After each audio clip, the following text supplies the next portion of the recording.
Red Bull's readiness to give up 50% of Red Bull technology as a condition of its potential Formula One partnership with Porsche could be seen as an exit strategy. Although it might be a move in that direction someday, for the time being it seems to be more about securing the team's long-term future. Or are they trying to create a way out of the sport in the future? Let us know your thoughts about Red Bull partnering up with Porsche in the comments below.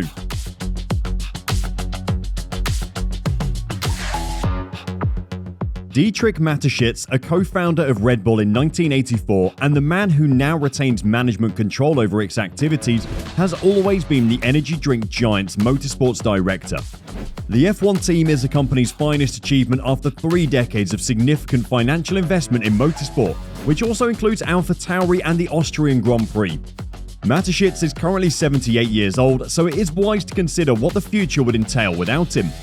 There is no assurance that future of the company will share the same enthusiasm about F1. The management of Red Bull Racing has always had ideas for a time after Mateschitz in the back of its mind. In the event that Red Bull decided not to support the team any longer, the ties with organizations like INFINITI and Aston Martin were seen as a potential alternative approach. That is improbable as long as Mateschitz is in charge. Additionally, he never adopted a scorched earth philosophy in regards to his F1 endeavors.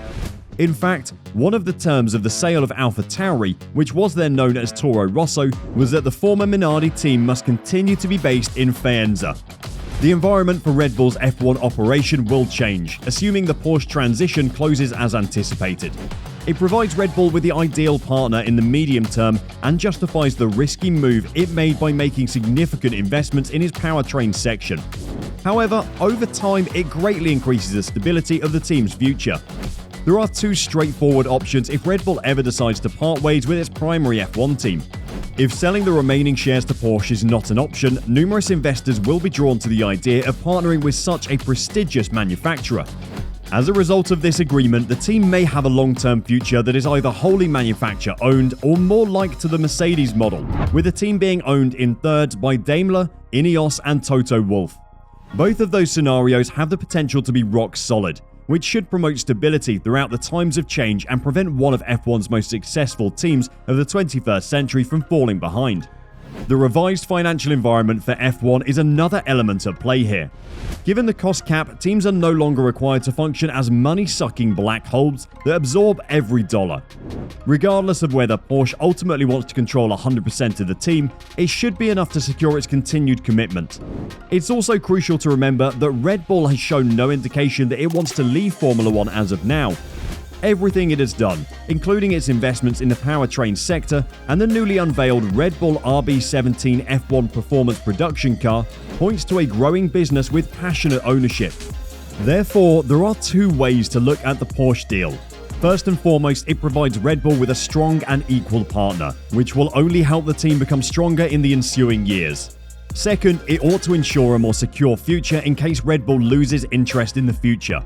Consider it more as future-proofing than as an urgent departure route. But all of this is still speculation as of now, as the deal has not been fully revealed yet. And everything that has been revealed until now is not officially confirmed, as the Porsche deal documents were leaked by accident. A document that indicated Porsche's intention to jointly develop engine development and purchase 50% of Red Bull's Formula One operation was accidentally made public. In order to work together when new engine restrictions are implemented for F1 in 2026, Porsche and Red Bull have been negotiating a contract. It has been known for some time that Red Bull would handle the majority, if not all, of the technical work through the recently established Red Bull Powertrains company, with Porsche serving essentially as a sponsor. The cars utilized by Red Bull Racing, as well as significant parts purchased by Red Bull's other F1 team, AlphaTauri, are made by the company's tech division. A bizarre document disclosed in Morocco revealed a Porsche buy-in, specifically a stake of 50%, which is a significant step. Porsche and Red Bull are required by competition and merger regulations to notify the government of any prospective joint ventures like this one. Prior to a final decision being made, it is understood that this procedure has already started, so that when it is made and Porsche confirms the project as anticipated, the 2 businesses can start working together right away, without being delayed by bureaucracy. The development of a joint venture between Porsche and Red Bull, as well as Porsche's participation in Red Bull technology, were both the subjects of a news release published on July 21st by Morocco's competition committee. It is believed that this was done accidentally and did not need to be made public. Since this has been acknowledged, the document has been taken down from the Moroccan Competition Council's website. However, it is still available via a direct URL. The Moroccan paper makes a premature suggestion that Porsche and Red Bull will make a public statement in the first half of August. This is also because Porsche hasn't made a final decision and the intended deal hasn't been officially confirmed. Earlier this year, the Volkswagen Group provided preliminary support for both Porsche and Audi's intended F1 entrance, Porsche as a Red Bull partner, Audi as a solo project with an in-house engine. It intends to acquire a controlling interest in the Sauber racing team. Porsche and Audi have both previously stated that neither project will receive complete approval until the 2026 regulations are verified. This still holds true. A Porsche representative told The Race following the release of the leaked document, as it has previously stated, the companies remain engaged in constructive discussions. We all are looking forward to the satisfactory finalization of the FIA's various sporting, financial and technical regulations for 2026.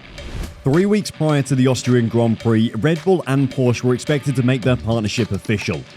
That was put off since the FIA World Motorsport Council meeting in June did not clarify the F1 engine regulations, which caused delays in their approval. But given that a digital vote is scheduled for early August, we may forecast that a joint venture is probably soon. This would therefore make Porsche's debut more easily official, with Audi likely to follow later if it can reach an agreement with Sauber. Although several media reports claimed that a deal had been reached that would see Porsche and Red Bull team up beginning with the 2026 Formula 1 season, we're aware that that is not the case yet. Several media outlets reported on Wednesday that Porsche and Red Bull had reached an agreement under which they would each own 50% of a new joint venture. The relationship would formally start in 2026 to coincide with the introduction of F1's new generation of power unit regulations. It is known that before making a choice about the brand's return to Formula 1, and before any deal with Red Bull can become official, Porsche is still waiting to see what shape F1's post-2026 engine regulations will take. But what will a deal between Porsche and Red Bull look like? Let's suppose that everything works out as planned and that after 3 false starts, the main board of the company finally gives the go-ahead as per the timeline stated previously. In that case, how would the JV be set up? The venture would be organized so that each partner would have a 50% share, with Red Bull holding a casting vote in the event of stalemates, according to one of the players who would not speak on the record because it was too soon to talk. The idea is to launch a new business, which would then lease current Red Bull infrastructure and buildings, including Hall 8, which is now being used by Red Bull Powertrains Limited. According to the proposal, it is understood that Red Bull Technology Limited would supply the JV's chassis components, while RBT would build the powertrains in Milton Keynes in accordance with Porsche's designs and requirements. This system is essentially the same as Red Bull Racing Limited's present organization. RBT provides RBR with innovations, which are then coupled with a Honda power unit before being entered and raced by RBR. The story is actually illustrated by a look at Red Bull Racing Limited's most recent returns, which were submitted to Companies House. The company reported a £230 million revenue with just 59 employees, whereas Red Bull Technology Limited's return show a headcount of 930 people, who generated £310 million in revenue, primarily from Red Bull Racing. The information is as of the end of 2020, and September 2021 results are anticipated. So when can we expect an announcement? The new rules should be finalized by the second week of August, at least according to Shayla Anreo, the FIA's Interim Secretary General for Motorsport. The deal could be finalized as early as this August if this info is correct. Excited times are lying for F1 and Red Bull and Porsche fans in general. What are your thoughts about the proposed deal between Red Bull and Porsche? Do you think Red Bull are setting up a way out of Formula 1, or are they trying to set up a bigger and better partnership? Let us know your thoughts in the comments below.